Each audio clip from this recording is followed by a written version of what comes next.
Hi viewers, welcome to our channel. ప్రస్తుతం మనతో పాటు దాము బాలాజీ గారు సీనియర్ జర్నలిస్ట్ ఉన్నారు. వారితో ఒకసారి మాట్లాడదాం. సార్ నమస్కారం సార్.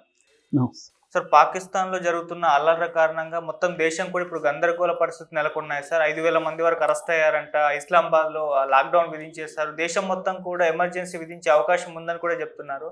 అసలు ఏం జరిగింది అక్కడ? ఈ అల్లర్ల గల కారణాలు ఏంటి, మీరేం చెప్తారు సార్? పాకిస్తాన్లో పెద్ద ఎత్తున అల్లర్లు జరుగుతున్నాయి. ముఖ్యంగా ఇస్లామాబాద్లో నిన్న వేలాది మంది ప్రజలు వచ్చి అల్లర్లకు పాల్పడ్డారు. సో దాని మీద 20,000 మంది పోలీసుల్ని అల్లర్లను కంట్రోల్ చేయడానికి పాకిస్తాన్ ప్రభుత్వం నియమించింది. దాంట్లో ఘర్షణలు జరిగాయి. వీళ్ళని రానియకుండా ఎక్కడెక్కడ పెద్ద పెద్ద షిప్పింగ్ యార్డ్ నుంచి కంటైనర్లు తీసుకొచ్చి రోడ్లలో నిలిపేశారు.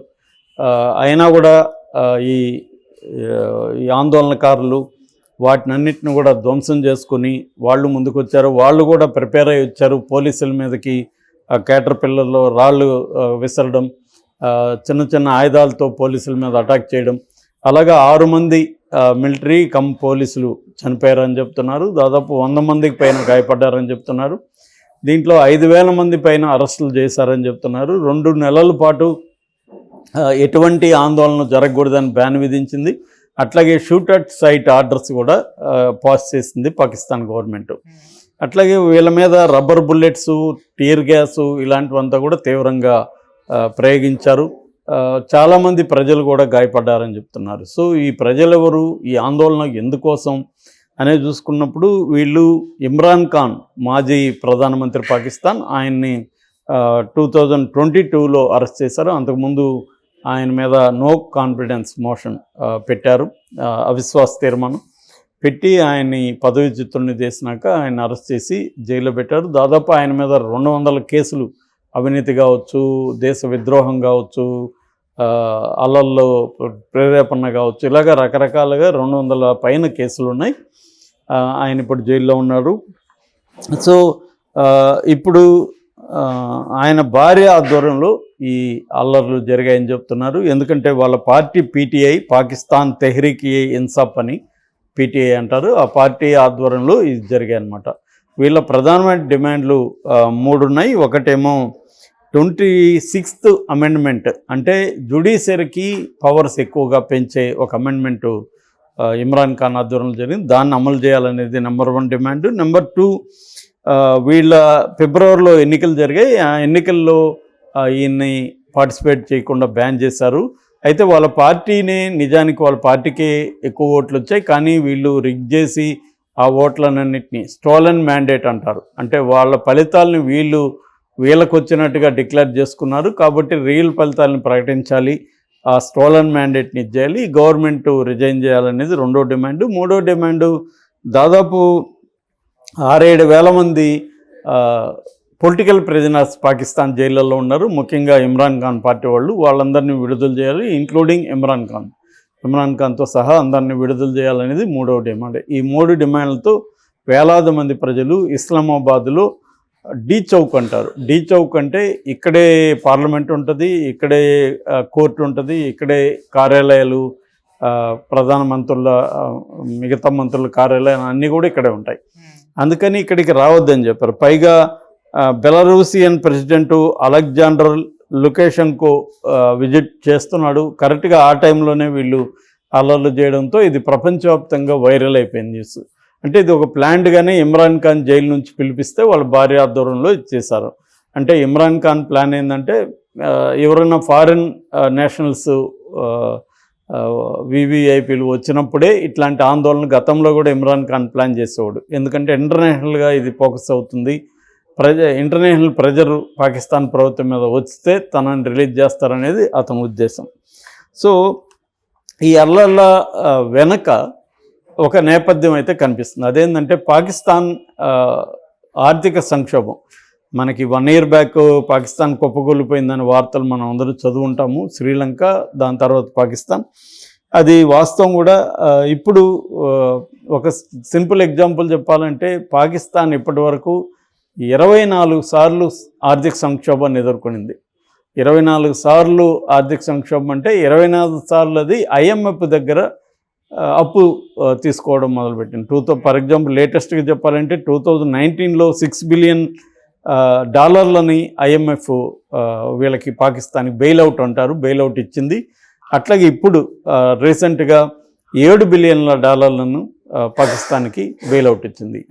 అది కానీ లేకపోతే ఇంకా ఘోరంగా ఉండేది. ఆ బెయిల్అవుట్ వల్లనే కొంతవరకు పాకిస్తాన్ ఆ సంక్షోభం నుంచి కొద్దిగా గట్టెక్కింది. కానీ ఇప్పటికి కూడా మెజారిటీ ప్రజలు, దాదాపు 40% ప్రజలు బేసిక్గా 3 పూట్ల ఫుడ్ కూడా లేకుండా అలమటిస్తున్నారు. అక్కడ ఏంటంటే ఇన్ఫ్లేషన్ సౌత్ ఏషియాలో శ్రీలంక తర్వాత శ్రీలంకలో 51% వరకు ఇన్ఫ్లేషన్ వెళ్ళిపోయింది. ఇక్కడ పాకిస్తాన్లో 23% ఇన్ఫ్లేషన్ రేటు, ద్రవ్యోల్బణం అనేది 23% పెరిగింది. నిరుద్యోగం 31% నిరుద్యోగం ఉంది. అంటే 31% యూత్కి ఉద్యోగాలు లేని పరిస్థితిలో ఉంది. ఇక కొద్దిగా చదువుకొని మిడిల్ క్లాస్ వాళ్ళు అమెరికా లాంటి దేశాలకు విపరీతంగా వెలుగుతున్నారు. అది కూడా విపరీతంగా పెరిగిపోయింది. బ్రెయిన్ డ్రెయిన్ అంటారు దాన్ని. అంటే చదువుకున్న వాళ్ళందరూ వెళ్ళిపోవడం అనేది జరుగుతుంది. అట్లాగే మనకి డాలర్తో పోలిస్తే పాకిస్తాన్, అది కూడా రూపాయి అంటారు వాళ్ళు, పాకిస్తాన్ రూపీ $1కి $278.55 ఉంది ఈరోజు కన్వర్షన్ రేటు. అంటే $1 $278. అంటే ఏ స్థాయి మనకి $82 ఉంది, మనకి వాళ్ళది $278. అందువల్ల ఏమైందంటే వాళ్ళ for example milk 1 litre UHT milk అంటారు, ఆ మిల్క్ $370 1 లీటర్ పాలు. ఇక పెట్రోలు 248 నుంచి $261 వరకు ఫ్లక్చుయేషన్లో పెట్రోల్ ఉంది. డీజిల్ కూడా 277 నుంచి 267 నుంచి 277 వరకు ఫ్లక్చుయేషన్ ఉంది. ఆ విధంగా రేట్లు. ఇక కరెంట్ ఛార్జీలు అయితే రెంట్ కంటే ఎక్కువ ఉన్నాయి. ఒక ఇంట్లో కరెంట్ ఛార్జీలు ఆ ఇంటి రెంట్ కంటే ఎక్కువ ఉన్నాయి. ఇట్లా ప్రతిదీ నిత్యావసరం. ఎందుకంటే వాళ్ళు ఫుడ్ కూడా ఇంపోర్ట్ చేసుకోవాలని పరిస్థితి, నిత్యావసర వస్తువులు ఇంపోర్ట్ చేసుకోవాలని పరిస్థితి. ఇక ఆయిల్ అయితే 80% ఆయిల్ విదేశాల నుంచి ఇంపోర్ట్ చేసుకుంటున్నారు. దీనివల్ల ఏమైందంటే వాళ్ళకి విదేశీ నిల్వలో గ్యాప్ అనేది విపరీతంగా పెరిగిపోయింది. అంటే అప్పుల్లో కూరుకుపోయింది. మరోవైపు ఫిస్కల్ డెఫిసిట్ అంటారు, అంటే ఖర్చు పెట్టడానికి సంపాదనకి. ఈ ఫిస్కల్ డెఫిసిట్ గ్యాప్ అనేది 115% పెరిగిపోయింది. ఇక వాళ్ళకి అప్పులు తీసుకుంటే $240 బిలియన్ విదేశీ అప్పు ఉంది, $160 బిలియన్ స్వదేశీ అప్పు ఉంది. ఈ స్థాయిలో అప్పున్న దేశాల్లో ఇది చాలా పెద్దదని చెప్తున్నారు. యాక్చువల్గా పాపులేషన్లో దాదాపు 25 కోట్ల మంది పాకిస్తాన్లో నివసిస్తుంటారు. పాపులేషన్ 5th లార్జెస్ట్ కంట్రీ అనమాట ఇన్ టర్మ్స్ ఆఫ్ పాపులేషన్లో పాకిస్తాన్. కానీ వాళ్ళకి ఈ స్థాయిలో ఉండడానికి కారణం ఏంటంటే ఈ మధ్యకాలంలో ట్యాక్సుల్ని బాగా పెంచాల్సి వచ్చింది. ఎందుకంటే IMF కొన్ని కండిషన్లు పెట్టింది. అప్పిస్తే IMF కండిషన్లు పెడుతుంది. ఒకటి, ట్యాక్సులను పెంచాలి. అందుకని 40% వరకు కొన్ని ఫీల్డ్లో ట్యాక్సులు పెంచారు. అట్లాగే ప్రభుత్వ రంగ సంస్థల్ని ప్రైవేటైజ్ చేయాలి, రియల్ ఎస్టేట్ని కంట్రోల్ చేయాలి, ప్రొడక్షన్ సెంట్రిక్ ఎకనామీని డెవలప్ చేయాలి. ఇలాంటివేవో కొన్ని కండిషన్లు పెట్టింది. కానీ ఈ అప్పులో ఊబిలో కూరుకుపోయిన పరిస్థితి ఉంది. వీళ్ళు ఇప్పుడు తీసుకొచ్చిన $7 బిలియన్లు వడ్డీలకే సరిపోవట్లేదు అంటున్నారు. ఎందుకంటే ఒక చైనా దగ్గరే $30 బిలియన్ చైనా దగ్గరే అప్పు తీసుకుంది.